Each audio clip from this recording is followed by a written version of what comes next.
Next chapter है chapter number 26 epistaxis. Epistaxis का मतलब होता है ब्लीडिंग हो इनसाइड फ्रॉम द नोज से। एपिस्टैक्सिस जो है ये सिम्टम है और ये कोई डिजीज़ नहीं है और फेयरली कॉमन कंडीशन है, तो ये किसी भी एज ग्रुप में हो सकता है। इसकी इटियोलॉजी देखें सबसे पहले, इसके कॉमन जो कॉजेज़ हैं उसमें नंबर 1 इडियोपैथिकली। एपिस्टैक्सिस अगर अननोन कॉज की वजह से हो तो इडियोपैथिक है। नंबर 2 लोकल कॉजेज़ में ये कंजेनाइटल कॉजेज़ की वजह से हो सकता है, जैसे ऑस्लर्स डिजीज़। ऑस्लर्स डिजीज़ में क्या होता है, प्रोमिनेंट टेलेंजेक्टेसियाज हमें मिलते हैं नोज़, फेस और माउथ में, ठीक है। दूसरा लोकल कॉज में ट्रॉमा, जब लोकल कॉज ये जो है ट्रॉमा जो है बहुत ही कॉमन कॉज होता है एपिस्टैक्सिस का। ये फिंगर नेल ट्रॉमा की वजह से, रोड ट्रैफिक एक्सीडेंट, इंजरीज अगर हो जाए नोज़ को या फॉरेन बॉडी, इसके अलावा hard blowing of the nose की वजह से ट्रॉमा हो सकता है। नंबर 3 है अक्यूट इन्फेक्शंस में, जैसे कॉमन कोल्ड है, डिप्थेरिया और acute rhinosinusitis. Then chronic infections, सारे जो क्रोनिक इन्फेक्शंस है जो ड्राइंग करवा देते हैं और क्रस्ट फॉर्मेशन हमारे नोज़ में, तो वो एपिस्टैक्सिस करवाएंगे, जैसे कि atrophic rhinitis, tuberculosis, granuloma et cetera. Septal perforation से भी एपिस्टैक्सिस हो सकता है, डीएनएस में भी। Surgical operation of the nose, maggots and leeches in the nose, वो भी एपिस्टैक्सिस करवाएंगे। और जब नियोप्लाज्म हो जाए नोज़ एंड नेज़ोफेरिंक्स का, जैसे कि नेज़ोफेरिंजल एंजियोफाइब्रोमा, हेमेंजियोमा और malignant tumours. Third, local causes के बाद आते हैं जनरल कॉजेज़, जैसे हाइपरटेंशन से भी एपिस्टैक्सिस हो सकता है, ब्लीडिंग डिसऑर्डर्स में जैसे कि हीमोफीलिया या थ्रोम्बोसाइटोपिनिया। इसके अलावा क्रिसमस डिजीज़ जिसमें फैक्टर 9 की डेफिशिएंसी हो जाती है, उससे भी होगा एपिस्टैक्सिस। ल्यूकीमिया में एप्लास्टिक एनीमिया। एटमॉस्फेरिक कंडीशन में अगर बहुत ही ज़्यादा हॉट वेदर है और हाई एल्टीट्यूड, उससे भी एपिस्टैक्सिस हो सकता है। लिवर डिजीज़ में जैसे सिरोसिस में क्योंकि क्लोटिंग फैक्टर्स की डेफिशिएंसी हो जाती है, तो एपिस्टैक्सिस हो सकता है क्रोनिक नेफ्राइटिस की वजह से। अक्यूट इन्फेक्शंस में measles, chicken pox, typhoid fever, ठीक है। और ड्रग्स में आपने याद रखना है एंटीकोगुलेंट ड्रग्स, सैलिसाइलेट्स और क्विनिन जो है ये एपिस्टैक्सिस करवाएंगी। नेक्स्ट आ जाती है पैथोलॉजी।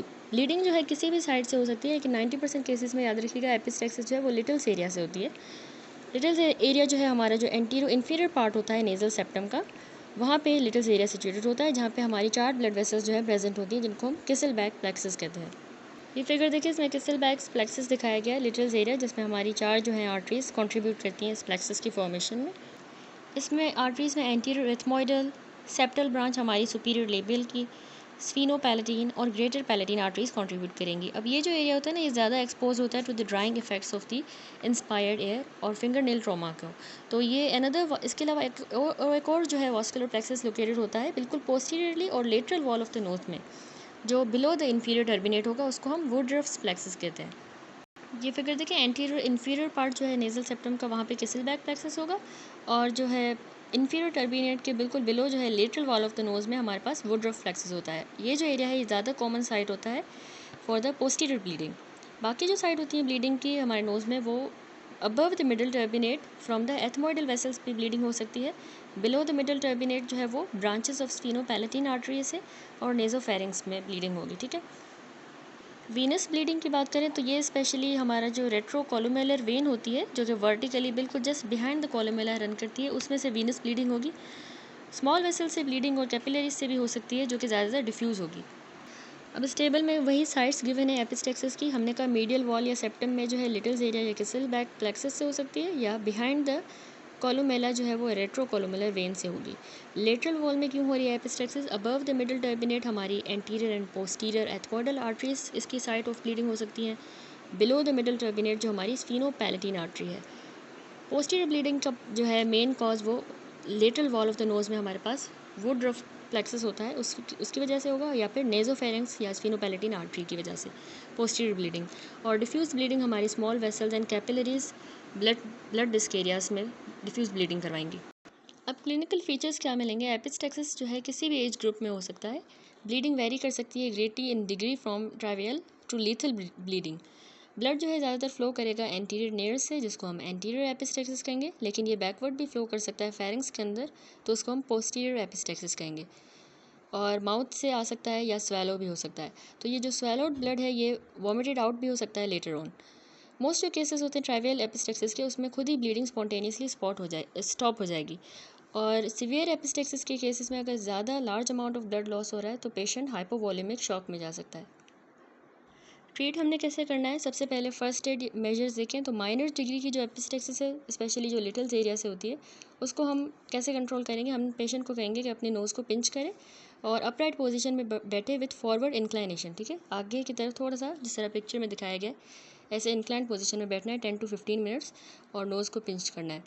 माउथ ओपन रखना है और पेशेंट को कहेंगे कि ब्रीथ करे क्वाइटली थ्रू द माउथ। इसके अलावा आइस या फिर कोल्ड पैक जो है वो ब्रिज ऑफ द नोज़ पे भी अप्लाई किया जा सकता है या फॉरहेड पे, ताकि रिफ्लेक्स वैज़ो कॉन्स्ट्रक्शन हो और ब्लीडिंग स्टॉप हो। स्टिल अगर फिर भी ब्लीडिंग कंटिन्यू हो रही है और सीवियर किस्म की है तो हमें पेशेंट को हॉस्पिटल शिफ्ट करना होगा। देन आती है हॉस्पिटल मैनेजमेंट। प्रिसाइज जो मेथड होता है ब्लीडिंग को कंट्रोल करने के लिए फ्रॉम द नोज़, ये डिपेंड करता है सीवियरिटी ऑफ ब्लीडिंग पे और साइट ऑफ ब्लीडिंग कौन सी है। अगर mild to moderate anterior bleeding हो रही है जहाँ पे साइट ऑफ ब्लीडिंग हमें विजिबल है तो हम केमिकल कॉटराइजेशन कर सकते हैं या फिर इवन इलेक्ट्रिकल कॉटरी एम्प्लॉय करेंगे। कॉमनली जो हम इसमें मटेरियल यूज़ करते हैं केमिकल कॉटराइजेशन में वो सिल्वर नाइट्रेट स्टिक होती है या सॉल्यूशन, और इसके अलावा trichloro acetic acid solution. Severe bleeding वाले केस में जहाँ पे कोई ब्लीडिंग पॉइंट भी विजिबल नहीं है तो हम एंटीरियर नेज़ल पैकिंग करेंगे। उसमें हम पेशेंट को एडमिट करेंगे हॉस्पिटल, आईवी लाइन उसकी मेंटेन करेंगे, ब्लड लॉस भी ड्यूरिंग द एपिस्टेक्सिस उसको असेस करेंगे। सीवियर लॉस वाले केस में जो ब्लड ट्रांसफ्यूजन की ज़रूरत पड़ती है, वाइटल साइंस मॉनिटर करना एसेंशियल होता है। प्रोकोएगुलेंट्स जैसे कि ट्रांसजेमिक एसिड जो है इसका भी रोल होता है और ट्राई कर सकते हैं। पेशेंट्स जो है उनको हमें सिडेट करना होगा और प्रोफाइलेक्टिक एंटीबायोटिक भी स्टार्ट करनी होगी। अब एंटीरियर नेज़ल पैकिंग कैसे करेंगे कि हमने रिबन गॉज जो सोक हुई होगी बिस्मथ आइडोफॉर्म पैराफिन पेस्ट के अंदर BIPP या फिर किसी भी एंटीसेप्टिक ऑइंटमेंट में जैसे पॉलीफेक्स में वो सोक्ड होगी, उसकी मदद से हम ये करेंगे। तो एडल्ट पेशेंट में जो एवरेज बिल्ड का है उसमें अप्रोक्सीमेटली 1 मीटर की रिबन गॉज चाहिए होती है हर एक नेज़ल कैविटी के पैकिंग के लिए, ठीक है। और रिबन गॉज जो है उसको हमने इंसर्ट करना है और नेज़ल कैविटी में प्लेस करना है लेयर्स के अंदर जो स्टार्ट होंगी फ्रॉम द फ्लोर। ठीक है, जिस तरह इस फिगर में दिखाया गया है method of anterior nasal packing. Nasal cavity को पैक किया गया है रिबन गॉज की मदद से लेयर्स फॉर्म में, और ये जो एरो है ये शो कर रहा है पॉइंट ऑफ स्टार्ट, ठीक है, फ्लोर से लेके हम रूफ तक हमने इसकी पैकिंग की है। इस तरह से इंटायर नेज़ल कैविटी को हमने पैक करना है दोनों साइड से और प्रेशर एक्सर्ट करना है ताकि ब्लीडिंग स्टॉप हो। मोस्ट ऑफ जो एंटीरियर एपिस्टेक्सिस होती है ये इस एंटीरियर नेज़ल पैकिंग से स्टॉप हो जाती है। फिर हम इस पैक को 48 to 72 आवर्स के बाद रिमूव कर देंगे। कभी कभार ब्लीडिंग स्टॉप नहीं हो पाती इस एंटीरियर नेज़ल पैकिंग से, स्पेशली अगर किसी को पोस्टीरियर एपिस्टेक्सिस हो रही है। तो इस तरह के केसेस में पोस्टीरियर नेज़ल पैकिंग करेंगे हम। पोस्टीरियर नेज़ल पैकिंग में क्या होता है कि हमने नेज़ोफेरिंक्स को पैक करना होता है along with the nasal cavity. अब इसके डिफरेंट मेथड होते हैं पोस्टीरियर नेज़ल पैकिंग के। जो इसमें सिंपलेस्ट वन है वो है बैलून कैथेटर के साथ, जहाँ पे स्पेशल बैलून कैथेटर हम पास करेंगे हर एक नोस्ट्रल से इनटू द नेज़ोफेरिंक्स और फिर वहाँ पे बैलून को इन्फ्लेट करेंगे नॉर्मल सैलिन की मदद से। इस फिगर में दिखाया गया है balloon catheter posterior nasal packing के लिए। ये ए फिगर में 1 बैलून है फॉर द नेज़ोफेरिंक्स और इस बी फिगर में ये 2 बैलून दिखाए गए हैं, एक नेज़ोफेरिंक्स का है और नेज़ल कैविटी का, दोनों। तो जब हम इन्फ्लेट कर देंगे बैलून को, नेज़ोफेरिंक्स मिला के हमने इसको इन्फ्लेट किया, जब इन्फ्लेट हो गया तो एंटीरियर नेज़ल पैकिंग फिर हम इसी तरह से यूजुअल वे में करेंगे रिबन गॉज की मदद से, जिस तरह यहाँ पे डिस्क्राइब किया था। दूसरा मेथड होता है जिसमें मैंने आपको फिगर में दिखाया डबल बैलून कैथेटर यूज़ करते हैं। तो उसमें पहला बैलून जो है वो नेज़ोफेरिंक्स के लिए होता है, दूसरा वाला बैलून जो है वो नेज़ल कैविटी के लिए। थस एंटीरियर नेज़ल पैकिंग की इसमें फिर ज़रूरत नहीं होती 2 बैलून वाले कैथेटर में। इसके अलावा एक और मेथड होता है पोस्टीरियर नेज़ल पैकिंग का, जो कि हम पीस ऑफ गॉज की मदद से करेंगे। गॉज को ये ढींगरा बुक से भी मैंने आपको एक्सप्लेन किया था, जिसमें हमने गॉज को रोल करना होता है पहले, फिर 3 सिल्क थ्रेड जो है उसके साथ हम टाई करते हैं। फिर जो है हमने सॉफ्ट रबर कैथेटर जो है पास करेंगे हर एक नोस्ट्रल से और वो माउथ से निकाल लेंगे, नोस्ट्रल से पास करके माउथ से। फिर जो एंड होता है 2 थ्रेड्स का, जो 2 एंड्स होंगे उस थ्रेड के, उसको हम पैक के जो है उसको हमने टाई करना होगा रबर कैथेटर के साथ। फिर रबर कैथेटर हम विथड्रॉ करेंगे नोज़ में से, carrying with it the silk thread of the pack, ठीक है, उसके साथ वो सिल्क थ्रेड भी आएंगे। अब जो है ये जो 2 थ्रेड्स हैं पैक के, वो माउथ से जा रहे हैं नेज़ोफेरिंक्स के अंदर और फिर बाहर आ रहे हैं नोज़ के थ्रू, ठीक है। पोस्ट नेज़ल पैक फिर हमने इंट्रोड्यूस करवाना है माउथ के अंदर इनटू द नेज़ोफेरिंक्स और फिर दोनों थ्रेड्स को पुल करेंगे और टाई कर देंगे in front of the columella to keep the postnasal pack in its place. तीसरा जो सिल्क का थ्रेड था उसको हमने माउथ में ही रहने देना है, फिर उसको जो है हम बाद में रिमूवल के लिए यूज़ करेंगे जब हमने पोस्ट नेज़ल पैक रिमूव करेंगे, तो ये थर्ड थ्रेड ही हम यूज़ करते हैं। एंटीरियर नेजल पैकिंग जो है फिर हम कर सकते हैं यूजुअल वे में, जिस तरह पहले डिस्क्राइब की। मोस्ट ऑफ जो पोस्टीरियर एपिस्टेक्सिस है वो इस मेथड से अच्छी तरह से स्टॉप हो जाती है और फिर हमने 48 टू 72 आवर्स के बाद पैक रिमूव करना होता है।